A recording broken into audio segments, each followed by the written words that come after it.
Halo Sobat Akademi, ketemu lagi ya dengan Kak Abdul ya. Hari ini kita akan belajar tentang pembelahan sel kelas 9 SMP. Mungkin kalian sudah diterangkan di sekolah. Alangkah baiknya sebelum kita memulai ya pembahasan ini, jangan lupa subscribe ya. Oke, kita mulai saja dari yang dinamakan pembelahan sel itu apa? Jadi pembelahan sel itu sel yang awalnya satu itu bisa membelah menjadi dua bagian ya. Awalnya dua bisa membelah menjadi empat. Itu namanya pembelahan sel. Nah, pembelahan sel itu ada tiga macam. Ada namanya pembelahan amitosis, ada pembelahan mitosis dan pembelahan meiosis. Apa itu pembelahan amitosis, mitosis, dan meiosis? Oke ya.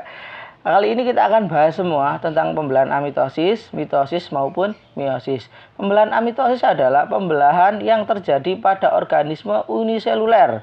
Mungkin dulu kelas 7 kamu pernah mengenal istilah uniseluler, multiseluler ya. Kalau uniseluler adalah organisme yang selnya bersel satu ya. Sel satu. Kalau multiseluler bersel banyak ya. Organisme uniseluler biasanya berupa organisme yang mikroskopis ya, yang kalau kita ingin lihatnya itu dengan bantuan mikroskop ya. Nah, amitosis itu sendiri adalah pembelahan secara spontan. Maksudnya apa Mas secara spontan? Jadi tanpa melalui fase-fase pembelahan secara langsung. Karena apa Mas? Karena intinya ini langsung membelah menjadi dua, kemudian sel sitoplasma mengikuti menjadi dua bagian yang sama besar ya.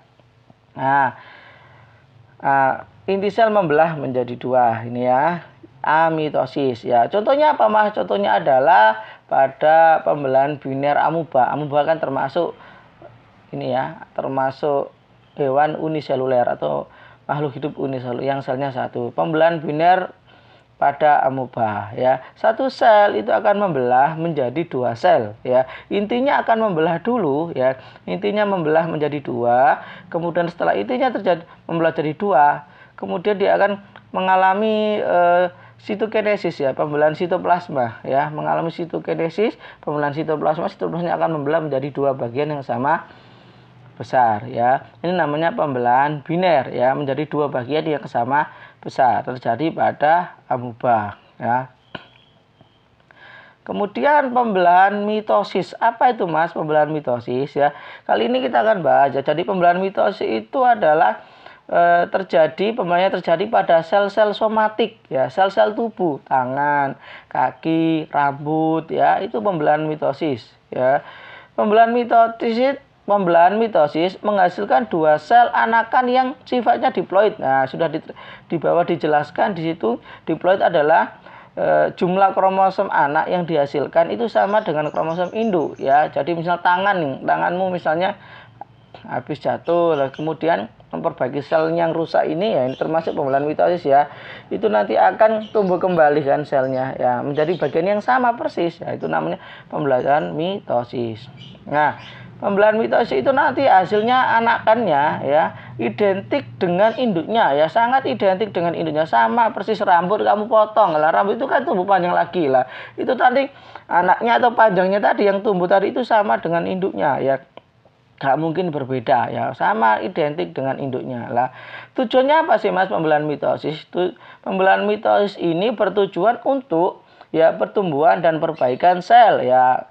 Dulu kan awalnya kamu bayi kok bisa tumbuh jadi tinggi Mas ya, itu karena ada selmu selalu membelah secara mitosis ya, sel tubuhmu membelah secara mitosis ya. Kemudian kalau kamu lagi jatuh kan lecet, kemudian nah nanti kan sel-selnya akan tumbuh lagi ya, tumbuh lagi lah karena mengalami pembelahan secara mitosis. Nah, itu pembelahan mitosis ya. Nah, nanti fase-fasenya ada berapa Mas? Nah, tahapan-tahapannya atau fase-fasenya nanti ada 4 ya, bisa disingkat nanti apalanya adalah promat ya.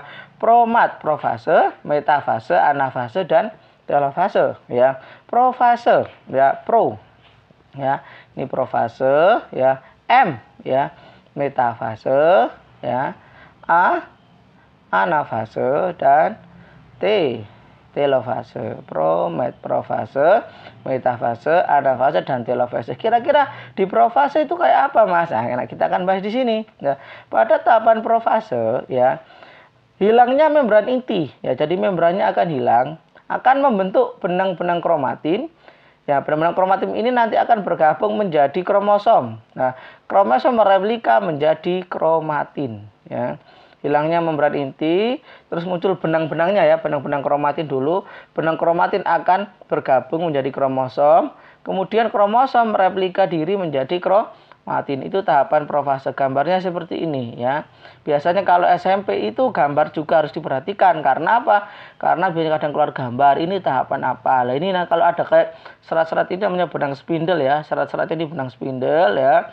Ini ada sentralnya. Nah, ini pada tahapan profase. Lanjut ya. Tahapan berikutnya adalah tahapan metafase ya. Tahapan metafase yang terjadi adalah kromosom berjajar pada bidang pembelahan atau pada bidang ekuator. Jadi kromosom itu terletak pada bidang pembelahan atau dia terletak pada bidang ekuator ya. Gambarnya seperti apa Mas? Gambarnya seperti inilah, terletak di tengah-tengah ya, middle, metafase. Nah, ini kromosomnya terletak di tengah-tengah seperti ini. Nah, ini namanya tahapan metafase ya. Kemudian tahapan berikutnya adalah anafase ya. Tahapan anafase ya, itu terjadi sentromer membelah ya menjadi sentromer membelah menjadi kromatid ya, bukan kromatid bergerak menuju kutub yang berlawanan ya. Sentromer tadi membelah kromatid ya, sentromer membelah menjadi kromatid bergerak menuju kutub berlawanan ya. Kromosomnya sebenarnya kromatin tadi membelah ya menjadi kromatid kemudian bergerak menuju ke kutub berlawanan ya. Nah, seperti ini gambarnya ya. Nah, sentromer membelah, kemudian membentuk kromatid, bergerak menuju kutub berlawanan seperti ini. Ini tahapan anafase ya. Kemudian selanjutnya tahapan telofase ya. Tahapan telofase itu kromosom sampai di kutub menjadi kromatin kembali ya. Jadi kromosom nanti membelah tadi ya. Kromosom sampai di kutub menjadi kromatin kembali ya. Terbentuk nukleus, membran inti terbentuk dan terjadi sitokinesis ya. Sitokinesis itu pembelahan sitoplasma. Gambarnya seperti ini ya. Ini tahapan telofase ya. Oke. Lah, ini kalau tak gambarkan secara lengkap digambar ini profase ya, metafase ya, profase. Di sini tak ulang lagi, membran inti mulai rusak, terbentuk benang-benang kromatin. Benang-benang kromatin bergabung menjadi kromosom ya. Nanti kromosom replika dini menjadi kromatin ya. Kromatin akan bergerak menuju bidang ekuator ya pada tahapan metafase ya. Kemudian kromatin memisahkan sendiri menjadi memisahkan diri terus dia menuju ke kutub berlawanan. Itu tahapan anafase. Kemudian pada kutub berlawanan nanti akan terbentuk lagi ya kromatin ya. Terbentuk lagi kromatin ya, kromosom ya. Kemudian menjadi lagi inti. Itu tahapan telofase menjadi dua bagian. Oke, selanjutnya meiosis ya. Jadi meiosis itu terjadi pada sel kelamin atau dia terjadi pada pembentukan sel telur, ovum dan pembentukan sel sperma ya. Pembentukan sel telur atau pembentukan sel sperma atau sel kelamin jantan. Nah, pembelahan meiosis itu disebut juga dengan pembelahan reduksi. Kenapa Mas? Karena nanti akan mengurangi hasil anakannya akan berkurang kromosomnya ya. Ya. Jadi sifatnya nanti bukan diploid tapi sifatnya adalah haploid ya. Jadi meiosis nah ini ya menghasilkan 4 sel anakan yang haploid ya, menghasilkan. Jadi kalau tadi untuk mitosis menghasilkan 2 sel anakan yang diploid, kalau meiosis menghasilkan 4 sel anakan yang haploid ya. Pembelahan meiosis ini ya terjadi 2 fase, yaitu meiosis 1 dan meiosis 2 ya. Nanti kita akan bedakan.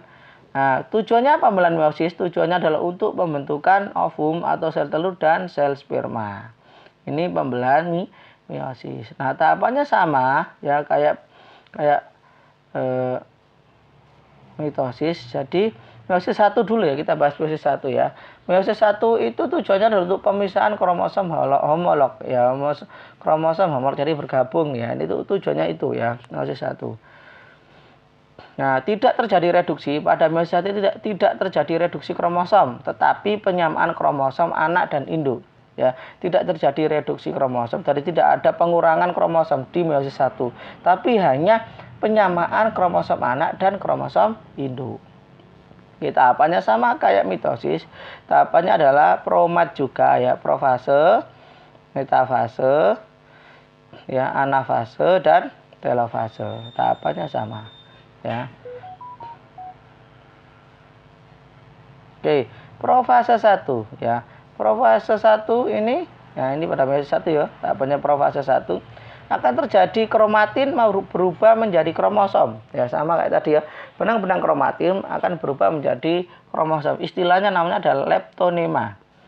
Kemudian kromosom homolog berdekatan ya menjadi kromosom. Kromosom itu akan berdekatan dan bergandengan. Namanya zigonema ya. Nah, kemudian terjadi duplikasi kromosom menjadi tetrat atau pakinema. Kemudian terjadi ya duplikasi kromosom atau terjadi pakinema, namanya pakinema ya. Nanti akhir membentuk tetrat ya. Jadi nanti ada kromosomnya nanti 4 lengan ya, itu nanti ya. Kemudian pindah silang ya, terjadi pindah silang atau crossing over. Jadi pada Prawasati ada istilah pindah silang atau pindah silang ya, berpindah ya, kromosomnya berpindah silang ya, diplonema istilahnya ya, atau crossing over. Sebenarnya ini materi untuk SMA, tapi kamu biar tahu profase itu tahapannya seperti ini. Istilah leptonema, zigonema, pakinema maupun diplonema itu sebenarnya dipelajari di SMA. Nanti juga diajari untuk pembelahan selnya. Oke, metafase 1 ya. Pada metafase 1 kromosom homolog terletak pada bidang pembelahan. Jadi sama ya, tapi dia bentuknya kromosom homolog ya, bukan kromatin ya, bukan benar-benar kromatin lagi. Bukan kromatin lagi tapi kromosom homolog bentuknya ya. Nah, pada anafase 1 ya, kromosom homolog bergerak ya, dia akan berpisah. Jadi kromosom itu akan berpisah gitu, akan bergerak menuju kutub yang berlawanan. Ya. Kemudian pada telofase 1, nah, membran inti mulai terbentuk kembali dan terjadi sitokinesis. Apa itu Mas sitokinesis? Sitokinesis tadi adalah pembelahan sitoplasma ya. Digambarkan ya. Gambarnya nanti terakhir ya. Lanjut meiosis 2 ya. Pada meiosis 2 ini terjadi reduksi kromosom. Kalau pada meiosis 1 itu tidak terjadi reduksi kromosom. Kalau pada meiosis 2 terjadi reduksi kromosom. Ya, paham ya? Oke, lanjutkan ya.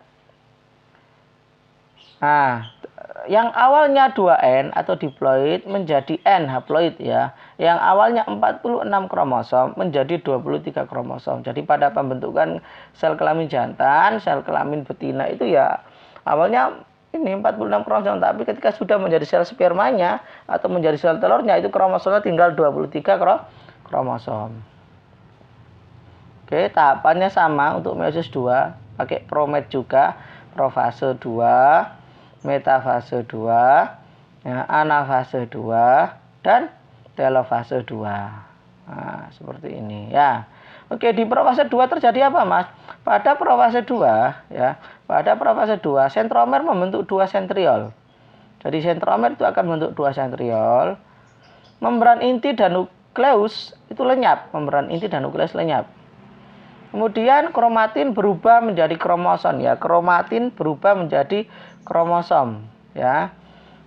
Nah, itu pada profase 2. Pada metafase 2 kromosom terletak pada bidang ekuator. Jadi kromosom terletak pada bidang ekuator. Ya. Pada anafase 2, nah, kromosom melekat pada benang spindel dan membelah ya, membelah menuju ke kutub yang berlawanan ya. Dia melekat pada bidang spindel kemudian membelah ya menuju ke kutub yang berlawanan. Pada telofase 2 kromatin bergabung lagi. Jadi kromatin bergabung membentuk kromatin ya, membran inti dan nukleus terbentuk kembali, terus terjadi 2 lagi ya. 2 sel anakan yang sifatnya adalah haploid.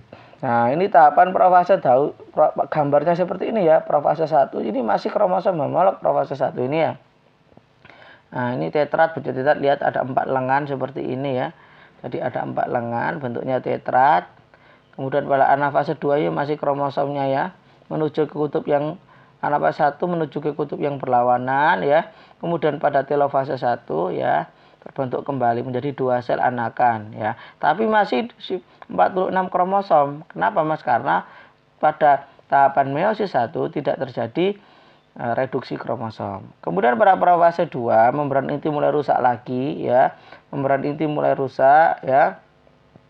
Kemudian bentuk benang-benang kromatin, benang kromatin membentuk kromosom. Nah, kromosom akan bergerak pada kutub berlawanan ya. Bergerak pada kutub berlawanan membentuk metafase 2. Kemudian kromosom akan ditarik ya. Dari kromosom kan bergabung ini, kalau sudah ini kromatid ya namanya. Dari kromosom ini akan ditarik ke kutub yang berlawanan pada anafase 2. Terus kromatid tadi akan bergabung menjadi kromatin lagi ya, terus membeluk membran inti lagi, membentuk nukleus lagi. Menjadi 4 sel anakan yang haploid. Itu hasil dari meiosis 2 ya. Nah, ini pembelahan meiosis itu menghasilkan 4 sel anak yang haploid, sementara pembelahan mitosis hanya menghasilkan 2 sel anakan yang sifatnya diploid. Oke Sobat Akademi ya. Itu saja untuk pembelasannya ya, untuk menjelaskan pembelahan meiosis ya. Jangan lupa like and subscribe ya, dan share ke teman-temannya ya. Kalau video ini bermanfaat, di-share ke temannya biar temannya juga memahami ya. Oke, thank you very much ya. Jangan lupa di-subscribe ya, like, terus klik tombol loncengnya ya, biar kalau Kak Abdul memberikan video-video terbaru kalian bisa update ya terus ya, mengikuti terus. Jadi kita akan belajar terus tentang biologi, kita belajar fisika, nanti matematika juga. Oke, terima kasih Sobat Akademi. Saya Hiris. Assalamualaikum warahmatullahi wabarakatuh dan selamat siang bagi yang beragama lain.